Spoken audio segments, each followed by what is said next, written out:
Meskipun teman-teman semua lihat adik Ayung itu kayak suka banget, excited banget sharing tentang UT, yes aku sangat excited. Tapi jangan salah, aku juga pernah cuti, aku pernah kehilangan motivasi untuk kuliah guys. Halo teman-teman semua, welcome back to YouTube channel Adik Ayung. Udah lama banget aku nggak bahas tentang Universitas Terbuka.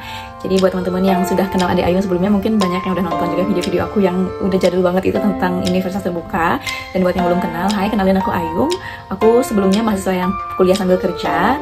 Dan di video kali ini aku bakal bahas spesial banget karena aku bakal bahas gimana sih awalnya aku kuliah di Universitas Terbuka, strugglingnya aku kuliah sambil kerja, terus aku sempet cuti juga, sempat kehilangan motivasi untuk kuliah, terus sampai akhirnya aku back on track untuk achieve sarjana aku setelah semester 8 gitu guys. Jadi semoga videonya bermanfaat nanti buat teman-teman semua. Buat kamu yang baru boleh di subscribe, dan kalau kalian punya masukan juga boleh di share di kolom komentar. Tapi lama-lama langsung aja kita ke videonya. Nah, Adik Ayung akan bahas gimana sih awal mulanya Adik Ayung memutuskan untuk kuliah di UT. Jadi buat yang belum kenal aku itu awalnya diploma 1 di perhotelan, which is front office department gitu ya. Nah aku tuh pilih diploma 1 karena supaya cepat kerja gitu teman-teman. Jadi supaya cepat kerja aku ambil D1 karena aku sadar banget adik-adik aku masih kecil-kecil, terus orang tua aku juga udah gak muda, jadi pasti kita harus butuh uang untuk kehidupan keluarga gitu kan. Habis itu setelah lulus D1 aku syukurnya udah terima kerja sebagai staff di salah satu hotel internasional di Bali gitu. Dan waktu itu teman-teman aku kan masih pada kuliah gitu ya, terus aku mikir kayaknya kalau misalnya aku nggak kuliah tuh sayang banget gitu. Akhirnya aku nabung lah supaya aku bisa kuliah. Jadi 2017 itu aku bulan September keterima kerja, bulan Desember aku daftar di UT. Itu Adik Ayung daftar di UT itu kan informasinya sangat terbatas ya, cuma di websitenya UT, belum banyak yang bahas tentang Universitas Terbuka juga. Dan aku ngerasa kayak kayaknya aku harus buat sharing juga tentang UT, dan aku buatlah YouTube channel ini untuk sharing-sharing di UT. Ternyata banyak banget yang respon, dan responnya positif-positif banget. Nah 2018 adalah pemilihan UT pertama gitu ya. Jadi itu udah jalan 1 semester ada pemilihan Duta UT di Universitas Terbuka gitu. Jadi Adik Ayung itu salah satu pemenang dari Duta UT 2018. Nanti aku akan taruh juga fotonya di sini. Gitu. Jadi ada 9 orang di seluruh Indonesia yang dinobatkan sebagai Duta UT waktu itu, dan aku salah satunya. Seneng banget ketemu teman-teman baru, terus kita juga punya fasilitas yang oke banget, dan itu pertama kalinya Adik Ayung mampir ke UT Pusat itu, which is bangunannya megah banget. Terus pokoknya fasilitasnya lengkap, dan ternyata UT itu sebagus itu, bener-bener bikin Adik Ayung lebih bangga lagi sebagai mahasiswanya gitu. Sedikit sharing juga, jadi Duta UT itu sebenarnya tugasnya banyak banget guys. Kayak misalnya kita ada banyak banget kegiatan, cuman memang my apology banget karena waktu itu Adik Ayung ada berhalangan, jadi aku nggak banyak upload tentang Duta UT, dan aku juga nggak bisa maksimal di Duta UT itu. Jadi aku lebih mempromosikan UT itu melalui sosial media aja gitu, dan itu benar-benar sukarela kok aku ngelakuinnya, karena aku ngerasa kalau banyak nih yang membutuhkan informasi mengenai UT gitu. Jadi aku dengan senang hati sharing-sharing pengalaman yang aku bisa. Meskipun teman-teman semua lihat Adik Ayung itu kayak suka banget, excited banget sharing tentang UT, yes aku sangat excited. Tapi jangan salah, aku juga pernah cuti, aku pernah kehilangan motivasi untuk kuliah guys.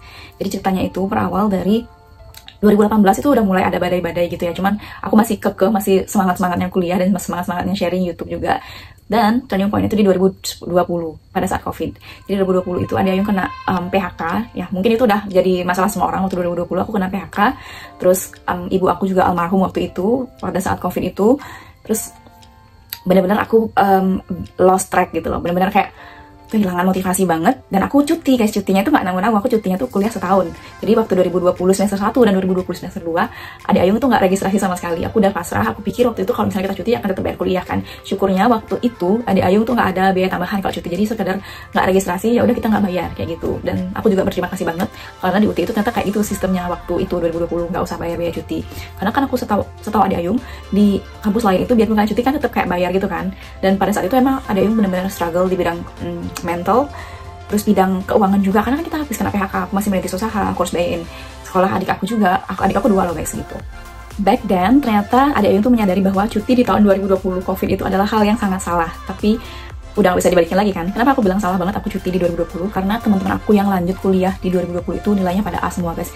A, B, nggak ada yang C, nggak ada yang D. Kenapa? Karena kan bener-bener waktu COVID itu semua goes online. Baik itu ujian pun kita online dari rumah. Gimana? Nggak enak banget bisa dapat nilai besar gitu kan. Cuman ya memang waktu itu memang bener-bener struggle banget. Aku nggak bisa keep up with the pace untuk kuliah sambil banyak kegiatan yang lain juga untuk bertahan hidup. Jadi nggak apa-apa, kita lewatin momen itu dan akhirnya kita move on dan lanjut kuliah lagi. Jadi Adik Ayung tuh pernah ada di posisi dimana kayak pengen nyerah untuk kuliah, tapi sayang banget karena kita udah setengah jalan ya. Aku lupa waktu itu aku udah semester 4 atau semester 5, tinggal dikit lagi untuk bisa lulus gitu kan, kayak kasihan banget. Kita udah berjuang sebelumnya, udah bener-bener struggle yang kita lewatin sebelumnya itu kayak rasanya nggak berguna kalau kalian nyerah di tengah jalan gitu kan. Mungkin motivasi ini juga bisa berguna buat teman-teman semua yang lagi kayak, lu capek banget kuliah sambil kerja, kayaknya aku nggak bisa nih lulus di UT. Itu no way teman-teman. Jangankan kamu yang kuliah di UT, yang online jarang ketemu dosen, orang-orang yang kuliah offline ketemu dosen tiap hari aja bisa kehilangan motivasi kuliah, bisa stop kuliah dan nggak berhasil wisuda. Dan selama kalian nggak nyerah, selama kalian masih punya motivasi, selama kalian masih punya tujuan, aku harus bisa lulus, aku nggak mau rugi waktu, rugi biaya, dan kalian bisa move on, kalian bisa lanjut lagi gimana pun itu caranya gitu. Dan it happens to me, itu terjadi dengan Ade Ayung.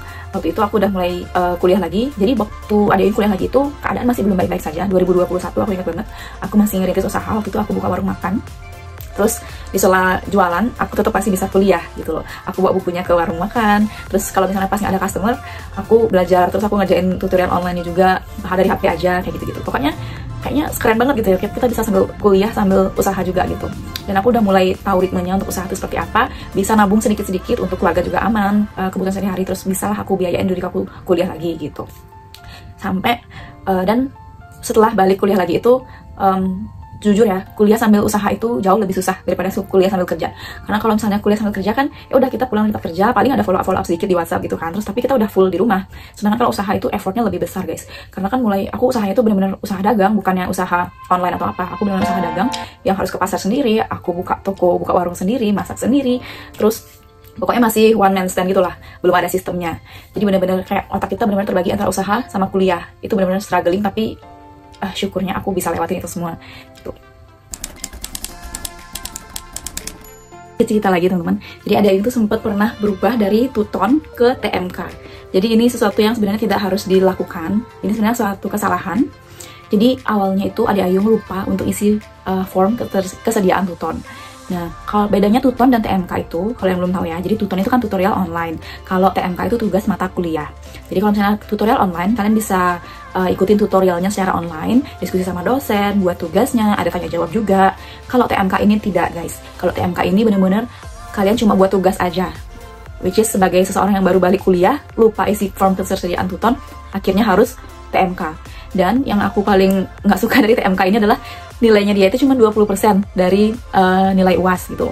Misalnya UAS kalian nilainya jelek, otomatis biarpun TMK-nya bagus, itu nggak akan terlalu ngebantu untuk IPK kalian gitu. Sedangkan kalau tuton, itu kontribusi nilainya itu sekitar 30%. Jadi 30% itu dihitung dari tuton, 70% itu dari UAS gitu. Jadi sebenarnya nggak harus ditiru, cuman aku mau sharing aja buat teman-teman semua supaya nggak sampai kayak aku lupa untuk isi form ketersediaan tuton kayak gitu.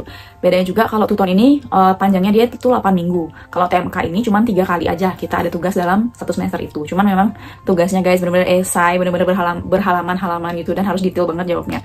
Gimana sih kan, gimana selayaknya kalian buat tugas esai gitulah yang pokoknya bisa berhalaman gitu jawabannya.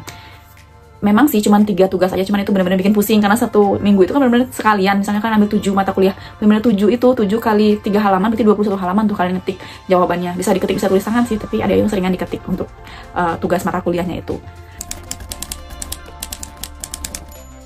Hal yang paling menggembirakan setelah kalian berhasil melewati struggle-nya kuliah sambil kerja sambil usaha itu adalah ketika kalian dinyatakan lulus gitu loh guys. Nah, untuk lulus di UT itu ada beberapa persyaratan. Kalau yang seperti Ade Ayung ambil itu, Ade Ayung kan program sarjana ya di UT. Di program sarjana ini, salah satu, aku akan bacain aja dari sini, dari websitenya UT, syarat-syarat kelulusannya, karena jujur aku juga nggak hafal. Jadi syaratnya itu lulus semua mata kuliah yang disyaratkan tanpa nilai E. Jadi kalau teman-teman yang ada yang nilainya E, buruan diulang aja, karena ini bakal menghambat kalian nanti di semester akhir untuk lulusan gitu. Jangan sampai ada yang nilainya E, karena E itu nggak lulus di UT guys.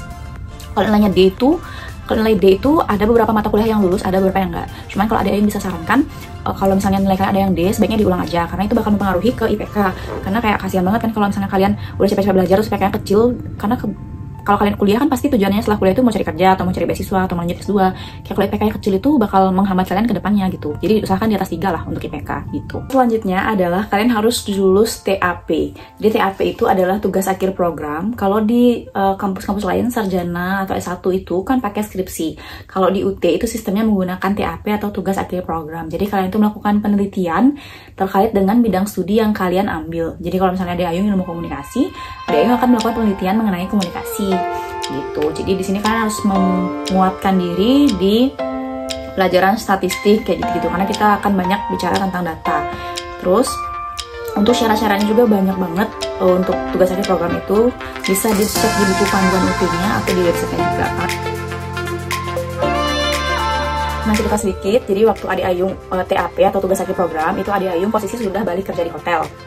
Dan hotel itu lagi rame-ramenya, jadi muncullah struggle selanjutnya ketika kita harus mengerjakan tugas akhir program yang berlembar-lembar itu, tapi kita juga kerja yang di tempat yang benar-benar lagi high season banget gitu. Tapi syukurnya aku survive. Jadi sistemnya TAP itu seperti tuton, jadi setiap minggu itu kita akan ada kayak per bab itu loh. Jadi kan TAP itu seperti karya ilmiah gitu ya, jadi ada bab per bab. Jadi minggu pertama kita akan bahas mungkin kayak struktur TAP-nya seperti apa, terus minggu selanjutnya mulai dari ide-idenya kayak pembukaannya seperti itu, terus ide pendahuluan dari TAP-nya seperti itu. Nanti di awal itu bakal disampaikan ke dosennya, atau nanti dosennya akan info ini gimana, kalian beneran mau ambil topik ini nggak, nanti kira-kira datanya mau dapat dari mana, kayak gitulah kurang lebih.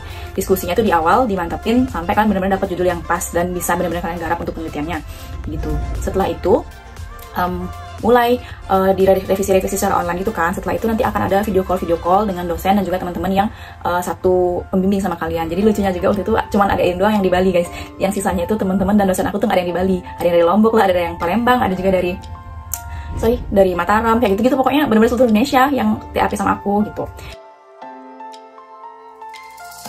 Adik Ayung juga bersyukur banget karena kebetulan dosen pembimbing aku tuh baik banget waktu itu, dan dosennya tuh care gitu loh teman-teman. Jadi waktu aku video call itu kan masih pakai seragam lengkap, seragam kerja lengkap, terus dosennya nanya waktu itu Mbak Ayung lagi di mana gitu kan. Terus aku info lah ke dosennya, ibu saya masih di tempat kerja karena waktu itu memang mepet banget. Aku pulangnya kerja itu sekitar 7.30, terus video callnya itu jam 8, which is nggak nutut kalau aku pulang. Jadi aku sampai punya ruangan di kantor waktu itu untuk video call sama dosennya kayak gitu.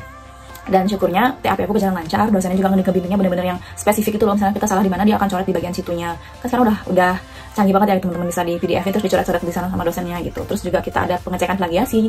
Jangan sampai kalian TAP itu bener-bener nyontek dari internet kayak gitu, itu bakal nggak bisa dilulusin karena ada pengecekan plagiasi juga dari dosennya gitu. Syarat lulusan selanjutnya itu adalah setelah kalian lulus TAP, terus IPK minimalnya itu ada setiap jurusan tuh beda-beda. Kalau misalnya di sini aku baca S1 PG PAUD itu IPK minimal 2,25, terus S1 pariwisata minimal 2,5, sistem informasi itu minimal 2,75. Tapi kalau bisa aku saranin berusahalah untuk IPK-nya di atas 3. Selanjutnya juga kalian itu tidak melakukan registrasi mata kuliah apapun. Kalau misalnya kalian udah ngelihat lipnya itu atau nilai-nilai kalian udah bisa mencapai kelulusan, jangan lakukan registrasi kuliah apapun. Terus juga melunasi segala biaya perkuliahan, terus nggak ada masalah administrasi secara akademik gitu, baru bisa terjalin kelulusan. Setelah semuanya beres, IPK kalian sudah tercapai untuk minimal kelulusan, terus semua mata kuliahnya udah lulus, TAP udah oke, nggak ada registrasi sama sekali mata kuliah, dan waktunya kalian untuk wisuda. Nah, waktu itu Adik Ayung di sekitar 6 bulanan ke depan itu pasti nanti akan diinfo melalui WhatsApp. Jadi pastikan informasi kalian yang tercantum di UT, jadi kayak nomor WhatsApp, nomor telepon itu benar-benar yang terupdate gitu guys. Kalau kalian nanti ganti nomor telepon kan orang UT-nya nggak bisa ngubungin kalian, jadi Adik Ayung itu terima pengumumannya via WhatsApp. Ada pengumuman selamat Anda setelah terjaring untuk bisa mengikuti wisuda UT gitu. Jadi pilihannya itu ada dua. Pertama itu kita akan di-invite untuk mengikuti wisuda di UT pusat. Cuman karena Adik Ayung memang ingin wisuda di UT daerah supaya keluarga aku bisa datang, supaya bisa foto-foto sama teman-teman juga. Akhirnya Adik Ayung isi formulir itu, aku tidak bersedia untuk wisuda di UT pusat karena kalau dari Denpasar ke pusat itu kan butuh biaya lagi. Satu orang mungkin lumayan lah pokoknya untuk biaya akomodasi, untuk flight. Jadi aku pilih yang di UT Denpasar aja. Nanti di WhatsApp-nya itu juga akan diinformasikan apa saja yang harus kalian lakukan. Kalian harus upload foto ijazah seperti itu, terus ada syarat-syarat dari foto ijazahnya itu akan diberikan website langsung di WhatsApp gitu. Jadi semua update-nya itu akan via WhatsApp. Terus nanti kalian juga akan diinformasikan untuk ambil tas wisudanya. Kita aku ambilin ya. Kita akan dapet kayak gini, bag wisuda UT. Jadi ini tuh sebenarnya banyak banget isinya, cuma ini udah kosong karena udah waktu ini aku keluarin isinya semua. Toga, dapat nomor undian, terus dapat informasi mengenai wisudanya gitulah. Nanti UI ijazahnya akan diserahkan langsung pada saat kalian upacara penyerahan UI ijazah di UT daerah gitu. Syukurnya zamannya Adik Ayung itu adalah wisuda terakhir yang digratiskan sama UT. Itu bener-bener juga lumayan ya menghemat, karena setelah Adik Ayung ada temanku yang juga wisuda setelah aku di bulan November, kalau nggak salah November 2024 kemarin, itu udah bayar 750.000 gitu guys. Nah, untuk persiapan wisuda kebetulan dress code-nya itu pasti pakaian nasional gitu ya guys. Waktu itu Adik Ayung yang perempuan pakai kebaya, pokoknya kita stylenya Balinese banget karena kita di Bali. Terus yang cowok-cowok itu pada pakai jas gitu ya sebagaimana layaknya orang wisuda pada umumnya aja gitu, pakai baju daerah.